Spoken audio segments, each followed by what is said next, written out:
Hello everyone. आज हम इस वीडियो में एक मोस्ट इम्पॉर्टेंट टॉपिक का डिस्कशन करने वाले हैं जो कि है मुग़ल साम्राज्य। तो मुग़ल साम्राज्य से रिलेटेड जितने भी इम्पॉर्टेंट टाइप ऑफ क्वेश्चंस बन सकते हैं उनको हम इस वीडियो में कम्प्लीटली डिस्कस करने वाले हैं। तो सबसे पहले जो हमारा प्रश्न है, मुग़ल साम्राज्य के शासकों का सही क्रम कौन सा है। यानी कि जो भी मुग़ल एम्पायर्स आए थे उनका एक ट्रिक होता है सही क्रम याद रखने का। वो ट्रिक है BHAJSA। ठीक है। B for Babur, H for Humayun, A for Akbar, J for Jahangir, S for Shah Jahan and A for Aurangzeb. तो भाजपा आपको पता होगा BHAJPA, तो ये S की जगह P होता है, बस यहाँ पे आपको S कर देना है यानी कि शाहजहां। तो आप इस तरीके से जो करेक्ट आंसर इसका हो जाएगा ऑप्शन नंबर C, यानी कि बाबर, हुमायूं, अकबर, जहांगीर, शाहजहां, औरंगज़ेब और बहादुर शाह। ठीक है। बाबर मुगल साम्राज्य का संस्थापक था। इसने 1526 में इब्राहिम लोदी के साथ पानीपत की पहली लड़ाई लड़ी थी और मुगल साम्राज्य की नींव स्थापित कर दी थी। और उनकी जो आत्मकथा यानी कि बाबर की आत्मकथा जो है वो तुजुक ए बाबरी तुर्की भाषा में लिखी गई थी। और जो हुमायूं था, ये हुमायूं बाबर का पुत्र था। हुमायूं की आत्मकथा उसकी बहन जो गुलबदन बेगम ने लिखी थी, हुमायूं नामा। ठीक है, ये सभी चीज़ें आपको ध्यान में रखनी है। पहला मुगल सम्राट बाबर ये कहाँ से भारत में आया था, तो इसका करेक्ट आंसर हो जाएगा फरगना। ये फरगना का शासक था, रूलर था। और बाबर भारतीय उपमहाद्वीप में मुगल साम्राज्य का संस्थापक था। इसने 1526 से 1530 तक मुगल वंश पर शासन किया। और बाबर फरगना ये अफ़गानिस्तान के पास में है, वहाँ से भारत आया 1494 में। जब वो केवल 12 वर्ष का था तभी वो फरगना के सिंहासन पर बैठ गया था। जिंदा पीर किस मुगल सम्राट को कहा जाता है, करेक्ट आंसर औरंगज़ेब। ठीक है, औरंगज़ेब को हम जिंदा पीर के नाम से जानते हैं। क्यों पता है? क्योंकि वो अपने जो धार्मिक आदर्श उसके थे उसके प्रति वो बहुत कठोर किस्म का व्यक्ति था। और उसने जो इस्लाम के नियम ये सब होते थे उसका पालन बहुत ही कड़ाई से किया। ठीक है, तो इसको जिंदा पीर, पीर ऐसे आपको पता होगा मुसलमानों में पीर बाबा, या जैसे हमारे संत साधु वगैरह होते हैं, तो ऐसे ही मुसलमानों में पीर कहा जाता है। तो जिंदा पीर कहा जाता है क्योंकि ये बहुत ही कट्टर टाइप का व्यक्ति था औरंगज़ेब अपने इस्लाम धर्म के प्रति। अकबर ने अपना इबादत खाना कहाँ बनवाया था, इसका करेक्ट आंसर हो जाएगा फतेहपुर सीकरी में। फतेहपुर सीकरी इबादत खाना आपको पता होना चाहिए, जो हम पूजा घर जिसको बोलते हैं मंदिर टाइप में, तो वैसे ही इस्लाम धर्म में होता है इबादत खाना। तो ये फतेहपुर सीकरी में मुग़ल बादशाह अकबर ने इबादत खाना 1575 ईस्वी में बनवाया था। और ये विभिन्न धार्मिक आधारों के आध्यात्मिक नेताओं को एकत्रित करने का स्थान है। वहाँ पे जो भी धर्म होती है उनकी शिक्षा दीक्षा दी जाती है। 1707 में औरंगजेब की मृत्यु के समय मुग़ल साम्राज्य के कितने सूबा थे? तो जब औरंगजेब की मृत्यु हुई 1707 में तो मुग़ल साम्राज्य में कुल 21 सूबा थे। ठीक है, 21। ध्यान में रखिएगा कि औरंगजेब सम्राट शाहजहां और मुमताज़ का तीसरा पुत्र था। और इसका जो मूल नाम था, मतलब एक होता है निक नेम और एक सब नाम बुलाते हैं और एक होता है ओरिजिनल नेम। तो जो इसका ओरिजिनल नेम था मुही-अल-दीन मोहम्मद। किस मुग़ल सम्राट को आलमगीर कहा जाता था, तो करेक्ट आंसर इसका हो जाएगा औरंगज़ेब। जिंदा पीर, आलमगीर, ये सभी नाम किसके हैं? औरंगज़ेब के हैं। आलमगीर का मतलब होता है संसार का विजेता। अमरकोट के राजा विरसाल के महल में किस मुग़ल सम्राट का जन्म हुआ था, तो अकबर का जन्म हुआ था अमरकोट के राजा वीरसाल के महल में। ठीक है, ध्यान में रखिएगा 1542 ईस्वी में हुआ था। और जब उनके पिता मतलब अकबर के पिता हुमायूं शेरशाह सूरी से भाग रहे थे, मतलब हुमायूं बहुत बार शेरशाह सूरी से परास्त हुए थे, जैसे चौसा के युद्ध में, कन्नौज के युद्ध में। तो इस सभी युद्धों में जब वो परास्त हो गए थे, वो भाग रहे थे, तो वो राजा वीर शाह के यहाँ इन्होंने शरण ली थी। तो वहीं पे अकबर का जन्म हुआ था 1542 में। बाबर ने किस वंश को हराकर मुग़ल साम्राज्य की नींव रखी थी, तो करेक्ट आंसर इसका हो जाएगा लोदी। ठीक है, तो देखिए इब्राहिम लोदी जो पानीपत के प्रथम युद्ध में बाबर से इसने लड़ाई की थी और उसमें हार जाता है और फिर मुग़ल साम्राज्य की स्थापना कर दी जाती है बाबर के द्वारा। कब? 1526 में। ठीक है, पानीपत की दूसरी लड़ाई किसके बीच में हुई थी, तो करेक्ट आंसर इसका हो जाएगा अकबर और हेमू के बीच में। तो 1556 में पानीपत की दूसरी लड़ाई अकबर और हेमू के बीच में हुई थी, जिसमें अकबर की जीत हुई और मुगल साम्राज्य और मजबूत हो गया। दीन इलाही धर्म की स्थापना किसने की थी? करेक्ट आंसर इसका हो जाएगा अकबर। तो अकबर ने 1582 में दीन इलाही नामक एक नए धर्म की स्थापना की, जिसका उद्देश्य विभिन्न धर्मों के सर्वोत्तम पहलुओं को एकजुट करना था। हुमायूं को किसने हराया और भारत से बाहर कर दिया? तो हुमायूं को किसने हराया था? तो इसका आपको अभी मैंने बताया, शेरशाह सूरी। शेरशाह सूरी ने हुमायूं को बुरी तरीके से हराया था कई युद्धों में। जैसे 1540 में बिलग्राम या कन्नौज का युद्ध हुआ था, तो इसमें शेरशाह सूरी ने हुमायूं को हरा दिया था, मतलब उन्हें भारत छोड़ने पर मजबूर कर दिया, इस तरीके से हराया। और शेरशाह ने फिर सूरी वंश की स्थापना भी की। अकबर का प्रसिद्ध प्रशासनिक सुधार क्या था? करेक्ट आंसर इसका हो जाएगा मनसबदारी प्रणाली। ठीक है, तो अकबर ने मनसबदारी प्रणाली की शुरुआत की थी, जिसके तहत साम्राज्य के अधिकारियों और सेनापतियों को एक रैंक दिया जाता था। ठीक है, और उसी के अकॉर्डिंग उनको सैलरी या वेतन दी जाती थी। अकबर ने 1576 में हल्दी घाटी का युद्ध किससे लड़ा? तो महाराणा प्रताप के साथ में अकबर ने ये लड़ाई लड़ी थी और 1576 में ये लड़ी थी। ठीक है, जहांगीर का असली नाम क्या था? तो करेक्ट आंसर इसका हो जाएगा सलीम। क्योंकि देखिए, जो शेख सलीम चिश्ती हैं उनसे अकबर बहुत ही ज़्यादा इन्फ्लुएंस यानी कि प्रभावित थे। तो जहांगीर का नाम उन्होंने उन्हीं सूफ़ी संत के नाम पे अकबर ने रखा कि जहांगीर का नाम सलीम रखा जाएगा। फिर बाद में वो जहांगीर के नाम से जाने जाते हैं। और जब अकबर यानी कि जहांगीर के फादर, इनकी मृत्यु हो जाती है 1605 में, तो मुग़ल साम्राज्य की गद्दी जहांगीर के नाम आ जाती है, वो संभालते हैं। शाहजहाँ का सबसे प्रसिद्ध निर्माण कौन सा है? तो ये सभी को पता होगा, ताजमहल। 7 आश्चर्य, दुनिया के 7 आश्चर्य में शामिल भी है। शाहजहाँ ने अपनी पत्नी मुमताज़ महल की याद में ताजमहल का निर्माण आगरा यानी कि उत्तर प्रदेश में करवाया था। औरंगज़ेब का शासनकाल किस घटना के साथ समाप्त हुआ?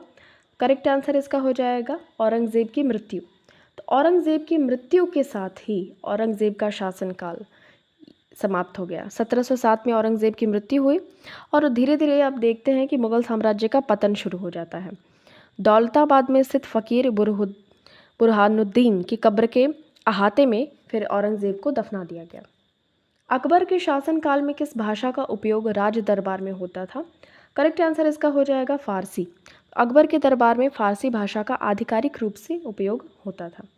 औरंगज़ेब का असली नाम क्या था? तो ये हमने अभी देखा था, मुइनुद्दीन मोहम्मद। ठीक है, तो औरंगज़ेब का पूरा नाम मुइनुद्दीन मोहम्मद था। इसने मुग़ल साम्राज्य का विस्तार किया, लेकिन उसकी कठोर धार्मिक नीतियों के कारण साम्राज्य का पतन शुरू हो गया, और ये सभी धार्मिक नीतियों के कारण उसे कहा जाता था जिंदा पीर। मुग़ल साम्राज्य का अंतिम सम्राट कौन था? करेक्ट आंसर इसका हो जाएगा बहादुर शाह जफ़र।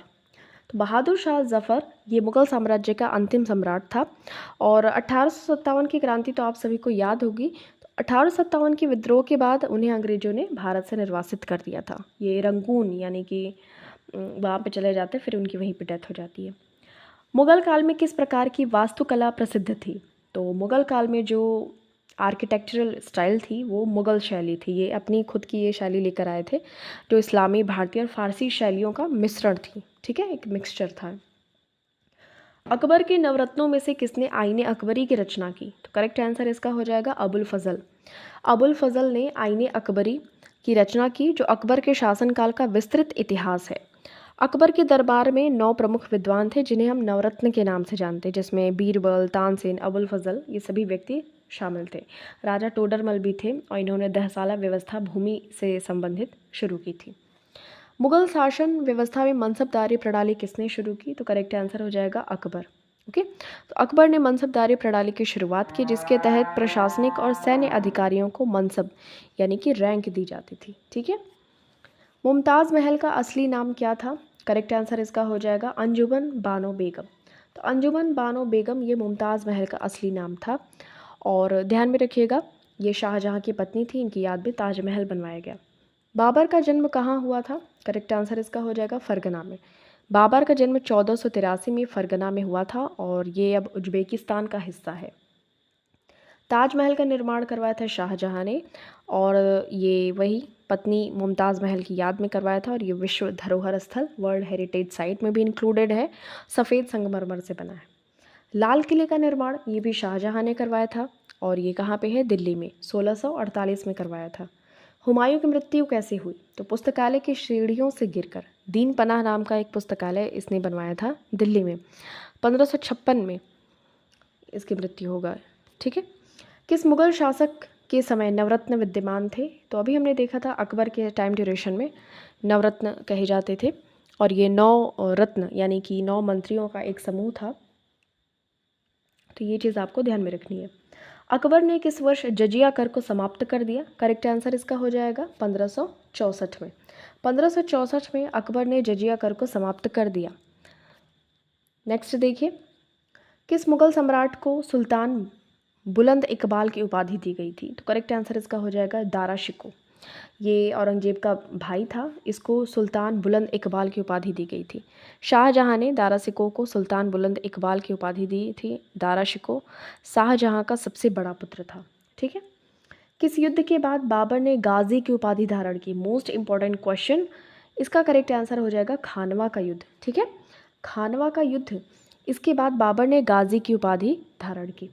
नेक्स्ट देखिए, किस मुगल सम्राट ने कला और संस्कृति के विकास में महत्वपूर्ण योगदान दिया, तो आप सभी को पता होना चाहिए इसका आंसर, अकबर। ठीक है, तो अकबर ने कला और संस्कृति के विकास में महत्वपूर्ण योगदान दिया। किस मुगल सम्राट ने गुरु तेग बहादुर को फांसी दे दी, तो करेक्ट आंसर इसका हो जाएगा औरंगज़ेब। ठीक है, तो औरंगज़ेब आपको ध्यान में रखना है, गुरु तेग बहादुर को इसने फांसी दे दी, ध्यान में रखिएगा। न्याय की जंजीर किस मुगल सम्राट ने शुरू की थी, तो करेक्ट आंसर इसका हो जाएगा जहांगीर। ठीक है, तो जहांगीर ने न्याय की जंजीर शुरू की थी, और ध्यान में रखिएगा ये जो न्याय की जंजीर होती थी, इससे क्या होता था कि लोग सीधे राजा तक अपनी समस्याएं पहुंचा सकते थे। वो घंटी बजाने वाला टाइप में होता था, उस जंजीर को एक घंटी की उससे बांधा गया था, और जिससे जब भी कोई उस जंजीर को खींचता तो वो घंटी टन टन बजती, और जहांगीर जान जाता था कि कोई अपनी समस्या बताने आया है। बाबर ने अपनी आत्मकथा में किसे भारत का सर्वाधिक शक्तिशाली शासक बनाया, करेक्ट आंसर हो जाएगा कृष्णदेव राय। ठीक है, ये चीज़ आपको ध्यान में रखना है, ये हिंदू शासक थे कृष्णदेव राय। तो बाबर ने जो अपनी आत्मकथा लिखी थी तुजो के बाबरी, तुर्की भाषा में बाबरनामा, तो उसमें कृष्णदेव राय को सबसे शक्तिशाली राजा बताया था, और ये दक्षिण में मतलब कि ये तेनालीरामन के साथ में विजयनगर साम्राज्य के शासक थे ये। किस मुगल शासक के शव को पहले आगरा में दफनाया गया, और फिर उसके बाद कहाँ दफनाया गया, काबुल में, तो इसका जो करेक्ट आंसर हो जाएगा बाबर। तो बाबर का जो शव था पहले उसको आगरा में दफनाया गया, फिर काबुल यानी अफ़गानिस्तान की राजधानी को काबुल में दफनाया गया। बाबर द्वारा लड़ा गया अंतिम युद्ध कौन सा था, करेक्ट आंसर इसका हो जाएगा घाघरा का युद्ध। ठीक है, पानी पिया, खाना खाया, चला यानी कि चंदेरी का युद्ध, फिर लास्ट वाला घाघरा बांध के। ये ट्रिक है बाबर के सभी युद्धों को याद रखने की, पानी पिया, खाना खाया, चला, घाघरा बांध के। तो घाघरा का जो युद्ध था सबसे अंतिम युद्ध था 1529 में, और 1530 में बाबर की डेथ हो जाती है। ठीक है, बाबर ने किस भाषा में बाबरनामा लिखा, तो ये आपको याद हो गया होगा, तुर्की भाषा में इसने लिखा था अपनी आत्मकथा जो बाबरनामा थी। बाबर का जन्म कब हुआ था, 1483 में फरगना में हुआ था। ठीक है, 14 फरवरी वैलेंटाइंस डे के दिन इनका बर्थडे जी हुआ था। बाबर के पिता का नाम क्या था, तो करेक्ट आंसर हो जाएगा उमर शेख मिर्ज़ा। ठीक है, उमर शेख मिर्ज़ा बाबर के पिता का नाम था, और माता थी कुतलुग निगार खान। बाबर का उत्तराधिकारी कौन था, तो बाबर का जो बेटा था वो था हुमायूं। ठीक है, बाबर के पिता किस वंश से संबंधित थे, करेक्ट आंसर हो जाएगा तैमूरी वंश। तैमूरी वंश से संबंधित थे बाबर के पिता, और बाबर की जो माता थी वो मंगोल वंश से संबंधित थी। तो तैमूर और मंगोल दोनों के ही वंशज थे बाबर। बाबर का शासनकाल कब से कब तक चला, तो भारत में तो 1526 से लेके 1530 तक चला। ठीक है, क्योंकि बाबर का शासनकाल देखिए 1526 में शुरू हुआ, 2 दिसंबर 1530 को उसकी मृत्यु हो गई, इसके साथ ही समाप्त हो गया। बाबर का सबसे प्रमुख साहित्यिक योगदान क्या है, तो करेक्ट आंसर हो जाएगा बाबरनामा। ठीक है, तुर्की भाषा में इसको लिखा गया है। पानीपत के प्रथम युद्ध में किस प्रकार की रणनीति का उपयोग किया गया जिससे बाबर को विजय प्राप्त हुई, करेक्ट आंसर इसका हो जाएगा तोपों का उपयोग। तो बाबर ने तोपों का उपयोग किया था, जिसके माध्यम से उसने इब्राहिम लोदी को हरा दिया और पानीपत का प्रथम युद्ध भी जीत गया था। बाबर के अनुसार वह किस वंश से संबंधित था? तो तैमूरी और चंगेज़ी दोनों वंश था, क्योंकि उसके माता और पिता तैमूर और चंगेज़ी थे।